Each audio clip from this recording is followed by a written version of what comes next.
I'm Sarai. And I'm Haley. And this is Seamwork Radio. Welcome back to Seamwork Radio, where we share practical ideas for building a creative process so you can sew with intention and joy. Today, we're diving into a really interesting approach to personal style that I think you're going to find super helpful for your sewing practice. We're talking about Allison Bornstein's 3-word method for defining your style. So we're going to cover what this method is all about, how we've personally applied it to our own wardrobes, and most importantly, how you can use it to make more intentional choices about what you sew next. All right, our icebreaker today, Haley, if you had to choose one adjective that other people would use to describe your style, what do you think it would be? I prepared for this question. I asked Eric what he would say, and he said put together, which is interesting. I'm laughing because I asked Ken, and that was one of the things he said too, which I think is just kind of like you look good. Yeah. Yeah. I think how I'm interpreting it is that I dress intentionally. Mm-hmm. And so I think that he sees me, like try on an outfit and then change the top and then, add the earrings and stuff. And he's like, wow, she's so put together. She thinks about what she wears, where he's very much like what's at the front of my closet. Yeah. It's like a filing cabinet. Yeah. Approach, I don't know, to picking your clothing. So put together is what he would say. I don't know what other people would describe I feel like my style's changed a lot over the last 5 years. So it's classic. It's very I don't know, I think kind of casual, but fun. Thank you. I feel like that's accurate. So you said that Ken said put together. Did he give you any other words? Yes, he said classy, I think. Classy, okay. I don't know, I guess. Uh-huh. I wear some things that are kind of would be considered classy, I guess. Mm-hmm. I don't know. I think if you're not into clothes, then it's hard to come up with those words to describe style. And if you are into clothes, then you have many words. This is true. Yeah. I don't know, classy. Not that you're not classy, but I could see maybe polished fitting better. Mm-hmm. Again, intentional. Yeah. But yeah, so interesting. Yeah, I don't know what other people would say, but that's what he said anyway. So if you have an icebreaker question for us for a future episode, we would love to hear it. You can leave it in a 5-star review on Apple Podcasts, and then we'll answer it in a future episode. All right, so let's talk about our topic for today, which is Allison Bornstein's 3-word method, which is really popular on social media. And I really like how simple yet powerful her approach to style is. So her 3-word method has really blown up on TikTok and on Instagram. And I think for good reason. It gives you this really incredibly clear framework for making style decisions. So the basic idea is that you choose 3 adjectives that encapsulate your personal style. One is practical, one is aspirational, and one is emotional. So I think what makes this method so appealing is that it acknowledges that our style isn't just about what looks good or what's practical. It's also about how we want to feel and how we aspire to present ourselves to the world. So Allison recently published a book called Wear It Well that dives deeper into this method and how to overcome limiting beliefs about what you can and can't wear. And I love that theme. It's so empowering. And I think as sewists, we have this really incredible advantage because we're not just choosing clothes, we're creating them from scratch. And that means we can apply this kind of intentionality really at every step of the process. So what I love about the 3-word method is that it can be this really amazing filter for all of our sewing decisions, from choosing patterns to selecting fabric and even deciding on those little design details. So, Haley, had you heard about this method before we decided to talk about it on the podcast? Yes, I have followed Allison on TikTok for a couple years now, and I'm a big fan of the content that she makes. And I think that this 3-word method is so unique. And I love that it, like you were saying, focuses on our needs as human outside of aesthetics. Yes. I love the focus on the emotional aspects of clothing. I think that's something that I wouldn't say we overlook, but maybe we don't bring it to the forefront of our minds as much, which is how you want to feel when you get dressed or how you want to feel in your clothing. I think that's kind of a subtext for, thinking about your personal style, but it's nice that she kind of brought it to the forefront. Other than that element, is there anything else that you think makes this 3-category approach, the practical, the aspirational, and the emotional, different from other style exercises that you've tried before? I think that whole idea of having each word represent something different, like a different dimension, is really interesting. And that's a little bit different because I think there have been a lot of style exercises, and we have some in the style workshop. We use them in Design Your Wardrobe. I've seen them in other places where you assign words to either your style or to a specific collection of what you're creating, like we do in Design Your Wardrobe. And I've always found that very, very helpful, just to kind of give yourself a story and encapsulate things for yourself. But this idea of making each of those words represent something different, a different dimension of your style, I think is really helpful and really interesting and gives you a nice framework for choosing those words so you don't feel like you're just plucking them out of thin air. Yeah, I agree. I recently have a core style board on Pinterest. I've talked about it before, that I use frequently when I'm wardrobe planning. And I decided a few weeks back that I needed to get rid of my old one and start a new one. And this has been in preparation for this podcast episode and thinking about what my words would be for these 3 categories. It's been really unique and different from exercises that I've done in the past. And I think that it's a little bit more like dynamic. And because of that, it feels a little bit more like almost honest in a way, authentic. The other thing I really like about it is that these 3 categories or dimensions kind of contrast with each other. So the practical can be very different from the aspirational, for example. Those are almost opposites. Yes. But I think one of her points is that bringing those opposites together is what creates your unique voice or your unique style. And I like that. I like that there's contrast in it. And it's not just about like creating a look like, I don't know, my style is boho or whatever, right? Or you just might be trying to emulate a specific look, or I want to dress like Jane Birkin or whatever it is. But really taking these kind of different elements that might not on the surface make sense together and putting them together into your own unique style. Yeah. And I think that it also targets the pain points that I see when people work on their personal style and developing their wardrobe a lot. I think that a lot of times when I watch people go through the style workshop or Design Your Wardrobe, they tend to focus on the practical too much or the aspirational too much. And I think that layering those and then adding in the emotional element, it's just so much more realistic and exciting at the same time. I think that sometimes we lose track of that we can be both. Yeah, definitely. I've been really thinking about this because I would definitely say I lean more towards the aspirational than I do the practical when I think about my style. But framing it this way and also keeping track of what I actually wear, which is something else I've been doing lately, has been really helpful for kind of incorporating more of what's actually practical for my life. Yeah. Into my wardrobe. All right, well, let's dive into it a little bit more deeply, and then we'll give you some tips for using this in your sewing specifically. So the first thing is to understand these 3 categories. So like we mentioned, the first word should be practical. So that should be something that reflects your lifestyle and your daily needs. So for me, I chose workwear as my practical word because I'm really drawn to hardworking, utilitarian pieces that can really stand up to my very active lifestyle. I'm outdoors a lot. I live somewhere that's very rugged, very muddy. I'm doing a lot of things where my clothes get a lot of wear.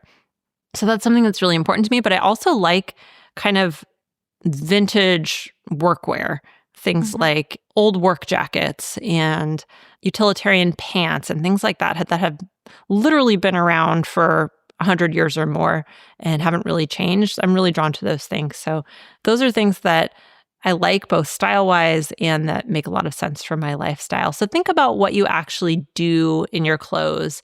Are you chasing kids around? Are you working in an office? Are you teaching? Your practical word should just reflect that reality of your life. And I think this is so important for sewists because we can really get caught up in making beautiful things that don't actually fit our lives. I know I've fallen into that in the past, so I find this to be really helpful exercise. So, Haley, what practical word did you choose? I chose the word effortless. I chose this because I feel like I need my clothes to not feel like a burden. I want to feel really free in my clothes. I want to put them on and then I want to kind of forget about them for the day. Another thing I liked about the word effortless is that I think it conveys kind of a classic style, which I'm really drawn to. Things like, jeans and button-ups and things that just fall into those like wardrobe staples. I'm using air quotes because I am really drawn to those pieces because they have a lot of longevity in my wardrobe. And I like that. So effortless is my practical word. It's a good one. The next thing you want to do is choose an aspirational word. Your aspirational word represents how you want to be perceived and the impression that you want to make. This word might feel maybe a little bit out of reach, but it's still authentic to you. For example, you might aspire to have a more polished or sophisticated style. When picking patterns, ask yourself, does this design align with how I want to present myself? For instance, I chose the word playful. I try not to take most things too seriously, and that includes my personal style. I like small, incongruent touches that make things feel really fun and fresh. Something like a green collar on like a cream jacket, a printed pant, an oversized fit. Elements like these help my clothing feel not too stuffy, especially when I'm drawn to that more the effortlessness of classic styles. Sarai, I know that you chose the word timeless for your aspirational word. What does that mean to you in terms of garments that you make? I like clothes that last. So I want to have things in my wardrobe, especially if I'm going to take the time to make them, that really are going to be in there for the long haul.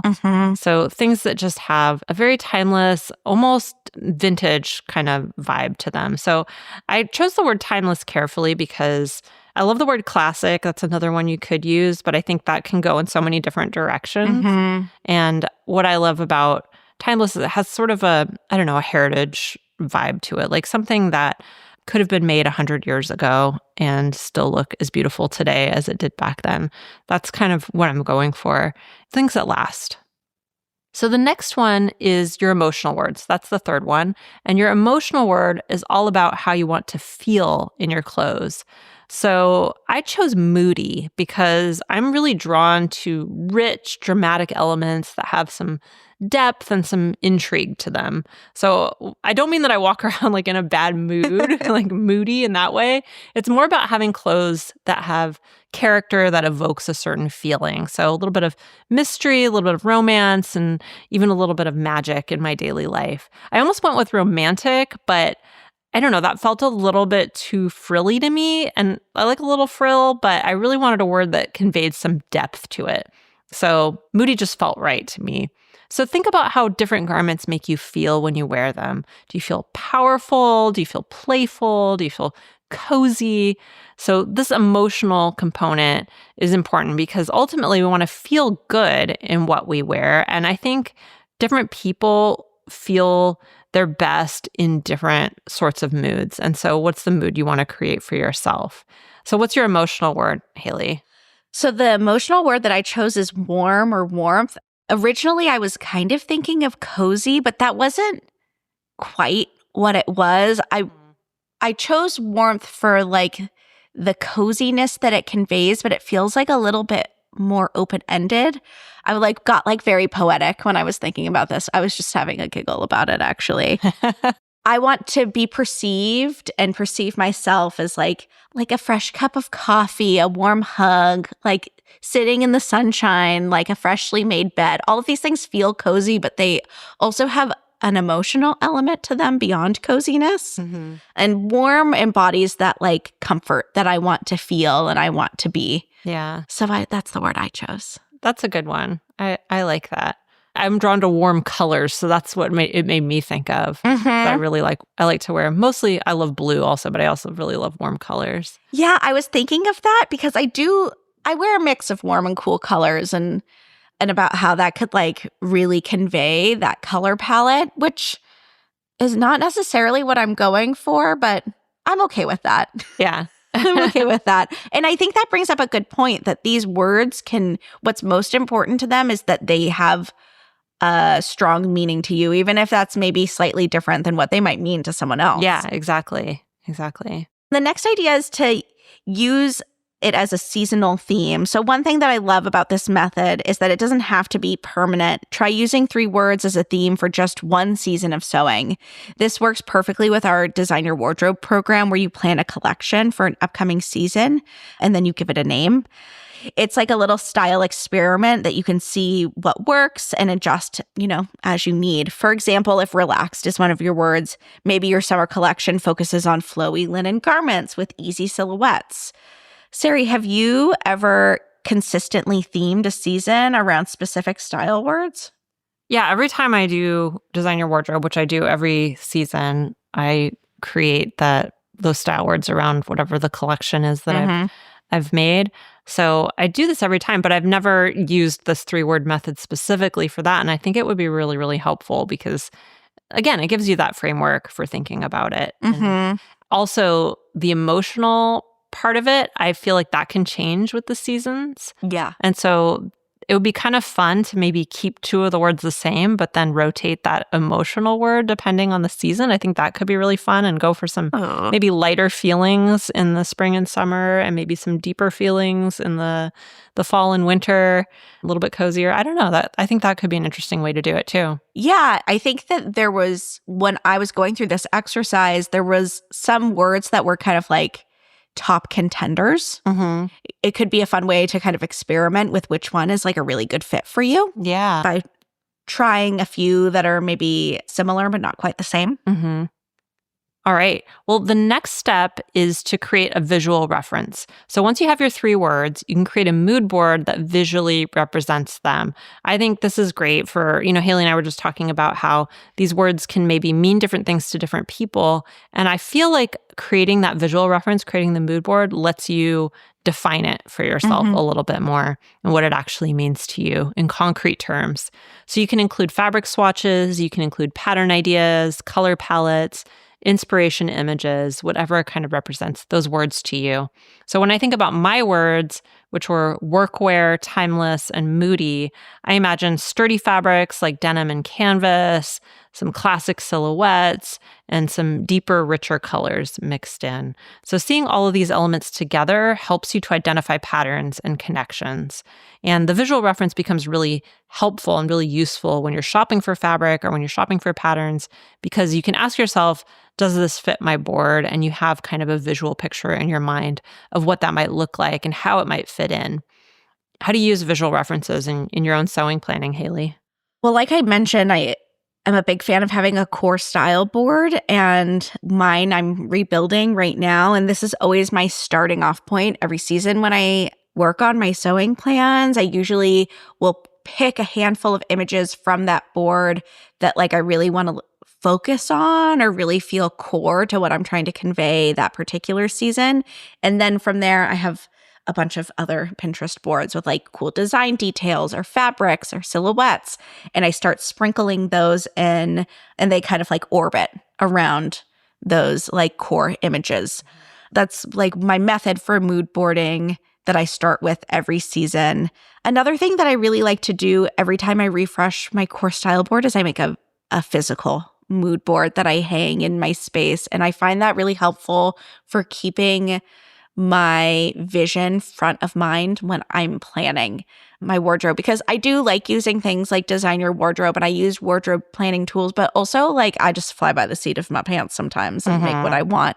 And having that North Star really helps to make sure that I'm making decisions that are authentic to what I'm going for. Yeah, I do something really, really similar to that. All right. Our next step is to apply these words to your fabric stash. This method can be a game changer for organizing and decluttering your fabric stash. Look at each piece of fabric and ask yourself if it aligns with at least one of your 3 words. If a fabric doesn't connect with any of your words, consider whether it still deserves a space in your collection. This doesn't mean that you have to get rid of everything that doesn't match. Sometimes a fabric can have sentimental value, or you could have like a special project plan in mind, but it can help you to make more mindful decisions about future fabric purchases as well. It's like having a personal style filter that helps focus on what truly resonates with you. Sari, have you found that defining your style words changes how you look at your fabric stash?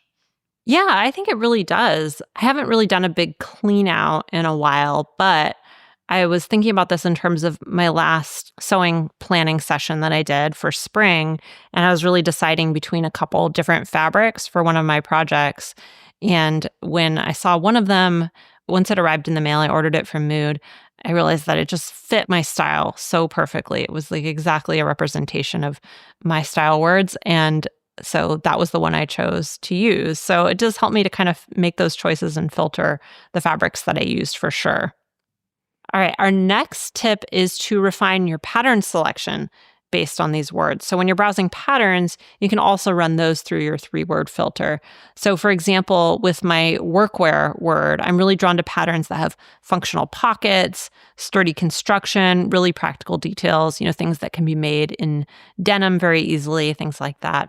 My timeless word kind of steers me away from a lot of ultra trendy silhouettes and towards more classic designs that I know I'm still going to love in a few years.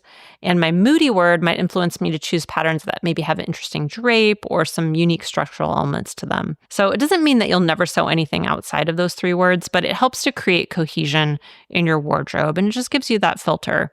So what patterns do you think align really perfectly with your 3 words, Haley?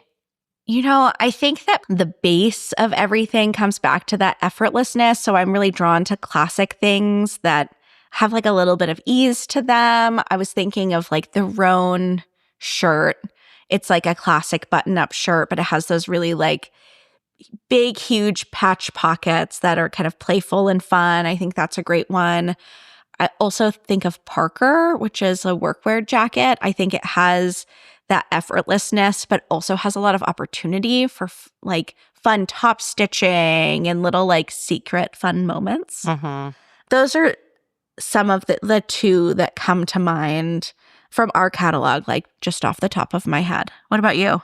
I think for me, like the workwear part of it, there's a bunch of patterns that definitely come to mind for that. Like I have a Rhett jacket, for example, which I absolutely love, which is, a little short workwear jacket. And the Parker jacket is another great example, like those kind of hard wearing pieces. Anything quilted, is very, very practical and workwearish and layerable, those things. And then when it comes to timeless, the more feminine kind of pieces like the Romy blouse and Sage and, things that have those kinds of really pretty details kind of stand out to me. I also think with the word timeless, I think about things that I've personally loved for many, many years because I know that I'm probably never going to stop loving these things. Yeah. So little dresses, slip dresses like Ash. I've been wearing slip dresses since forever, and I know I'm always going to love wearing them. So things like that. And then when it comes to moody, I feel like that maybe is more about fabric choice and color for me than it is about patterns. The first 2 maybe are more about the structure of the garments. And I think the moodiness comes in more for me with pattern and color. I think it's really interesting to observe the things that come at like how certain words present themselves, whether that's like your pattern choice, your fabric choice, details, all of those kinds of things. And then sometimes it just comes down to the way we put things together, like the styling of our outfits. All right, our final tip is to be open to evolution. Your 3 words are not set in stone. They could and they should evolve as you do. Maybe your lifestyle changes or your personal preferences, they just shift over time. The beauty of sewing is that we can continually refine and adjust our wardrobe. Check in with your words every season or every year and just see if it still resonates. You don't have to be afraid to swap out a word if it no longer fits.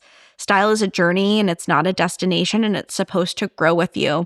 I think the last time that I adjusted my core style mood board and also assessed my words was about 3 years ago.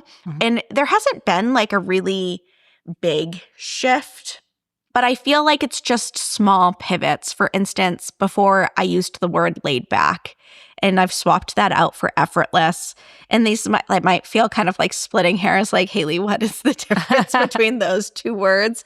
But I think that laid back almost conveys like a tomboyishness that wasn't incorrect, but it wasn't the core of what I was getting at. And so even these small pivots over time and assessing those things can really make sure that you're feeling really like authentic with your choices here. Sarai, do you think your words might be different 5 years from now? I think they might be, because I do see how my style kind of very slowly evolves, kind of like what you're saying. They're very like small shifts over time, and it kind of, I don't know, I refine it over time, but also my life changes and things change about me and how I see the world. And so I think that's very natural and normal. And I like that these shifts are kind of small and gradual. There's not any kind of huge change. I think that has partially a function of, getting to a certain age and just feeling comfortable where you are, which is good. I think for me, it feels good. So I think it'll be different, but probably not drastically would be my answer. That'd be my prediction. Let's check back in 5 years. Okay. I'll set a reminder on my phone. All right. Well, we've covered a lot today about how to use Allison Bornstein's 3-word method to define your personal style and guide your sewing choices. So we talked about understanding the 3 categories: practical, aspirational, and emotional. We shared our own words, mine being workwear, timeless, and moody, and Haley's are effortless, playful, and warm. And we talked about how they influence our sewing decisions. We discussed using your words as a seasonal theme, creating visual references with mood boards, applying the method to declutter your fabric stash, refining your pattern selection, and staying open to evolution in your style journey. So what's your big takeaway from this episode, Haley? My big takeaway is I just never get tired of thinking about personal style.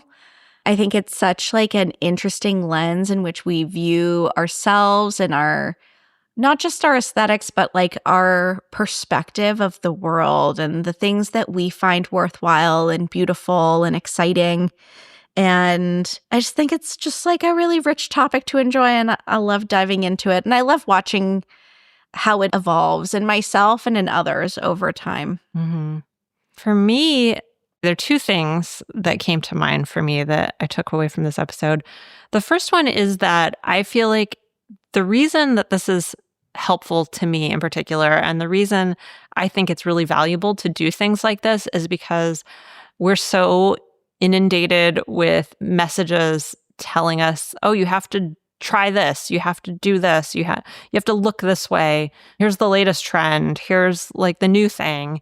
And it can be really easy to kind of be buffeted about by all those messages and to be constantly doing new things, trying new things, which, can be good, but it's also, there's a lot of spending involved in that. And those are kind of outside forces that are influencing you. And I feel like the more you can kind of define what is beautiful to you or what's meaningful to you and resist some of that, the more you can feel true to yourself. But also, I think also the less time and brain space you waste on trying to be a certain way. Yeah. So that's the first thing that came to mind, is just having filters in your life for your own, not just personal style when it comes to clothing, but what you find beautiful and what you find meaningful is very helpful, so that other people don't filter it for you. And the other thing that came to mind as we were talking is that it's really interesting the way you can use words as a tool like you are here, because I feel like words and clothing are both ways that we tell stories to other people and to ourselves. So I think that's really interesting because they're both kind of imperfect vehicles for expressing who we are. You can only say so much with words, and you can only say so much with your clothing. So it's interesting to kind of combine those 2 things to help you tell more of a story about who you are. Like I said, to other people, but also for yourself. It helps you kind of process things, I think. And both very powerful tools, if imperfect. All right. Well, if you're excited about applying the 3-word method to your sewing practice, I want to tell you about the perfect opportunity to put it into action, which is the summer session of Design Your Wardrobe, which starts in May, and there's still time to sign up this week. So this is our popular 3-week program where we guide you through creating a cohesive plan for your seasonal sewing. So it's the perfect place to use your 3 words as a foundation for building your summer wardrobe out. You'll work with our community to develop mood boards, select patterns, and create a realistic sewing schedule, all while keeping your personal style words front and center. By the end, you're going to have a clear roadmap of everything you want to sew this summer. So to join us, just head to seamwork.com/go/DYW to learn more and secure your spot. We would absolutely love to see you there. And I do it every season, and it is so much fun. And it has been transformative for my own sewing, that's for sure. And if you like this episode, you can leave us a review. We would love to hear from you. You can follow us on YouTube at Seamwork Video. You can follow us on Instagram at Seamwork. And if you'd like to become part of the Seamwork community, just head over to seamwork.com to learn how to join. And that's it for us this week. I'm Sarai. And I'm Haley. And this is Seamwork Radio. Seamwork Radio is brought to you by the team at Seamwork. Seamwork's an online community that supports you in creating a wardrobe that feels right for you. When you join us at Seamwork, you become part of our private community of makers, and you also get access to monthly sew-along classes, a library of over 200 sewing patterns, and tons of great resources to help guide you through the sewing adventure that you choose. Podcast listeners can get half off a Seamwork Unlimited membership, which means you can download as many of those 200 plus patterns as you want at any time, and our community will be there to guide and support you. If you'd like to join us for half off, just visit seamwork.com/go/podcast50. You can also find us on Instagram at Seamwork, or visit our YouTube channel, which is called Seamwork Video. We love hearing from you, so let us know if there's a topic or a personal story that you'd like us to cover. Thanks for listening to Seamwork Radio.